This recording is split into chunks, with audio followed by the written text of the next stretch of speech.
All right, a few headlines in the mainstream media here. Globe and Mail, Vancouver swamped with unsold condos. Vancouver Sun, BC sales forecast to fall.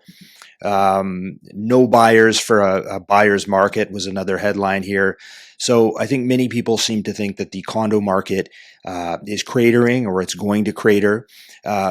Just to set the record straight here, right now the sales to active listings ratio, anything below 12% is a buyer's market. Above 20% is a seller's market, where you will see prices slowly begin to rise.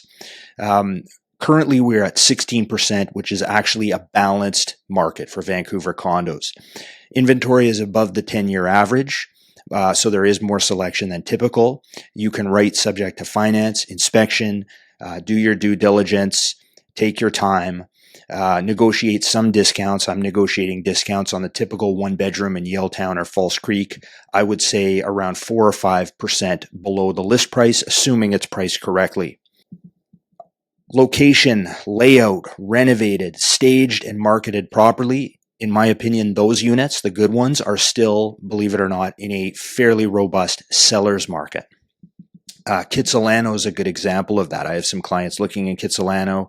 There's really only a handful of units available. People do not want to sell, and who would blame them? So people might ask, how is this possible? We have tariffs, trade wars, potential for a recession here. We have this orange orangutan tweeting nonsense on a daily basis about Canada. And the reason is linked to this report by Urbanize. Now, this one kind of flew under the radar, didn't get a lot of traction.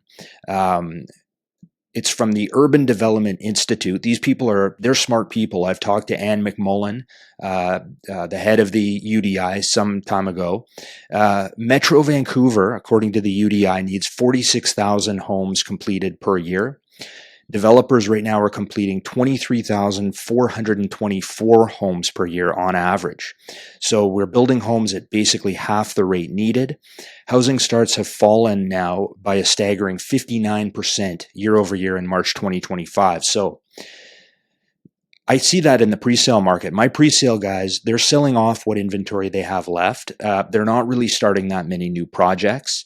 It's too expensive, hostile business environment. A lot of these developers are sidelined, and they're telling me there's going to be a big hole in the market after 2026. And of course, at that point, it's not as easy as just switching a light switch. It's going to take a long time to get more inventory to market.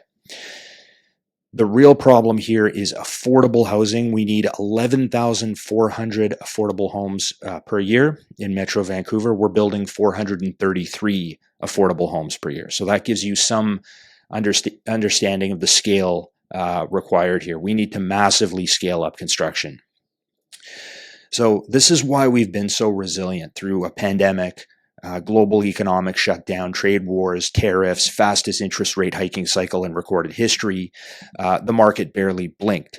And this is why, because real estate operates on the fundamental law of supply and demand. If we're building half the homes that we need, not only that, what we are building is going to be super luxury. So, for instance, the Oak Ridge mega project starts around 1,800 a square foot, 1,800.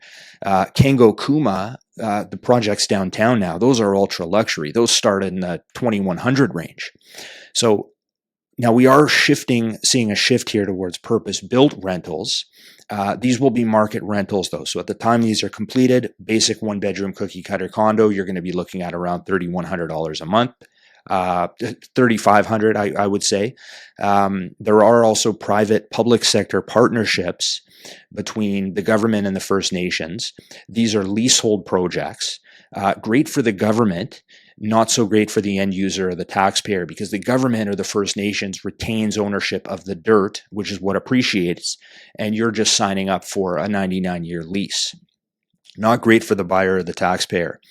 To summarize, a balanced market for condos. You can negotiate discounts, write full subject to inspection, finance.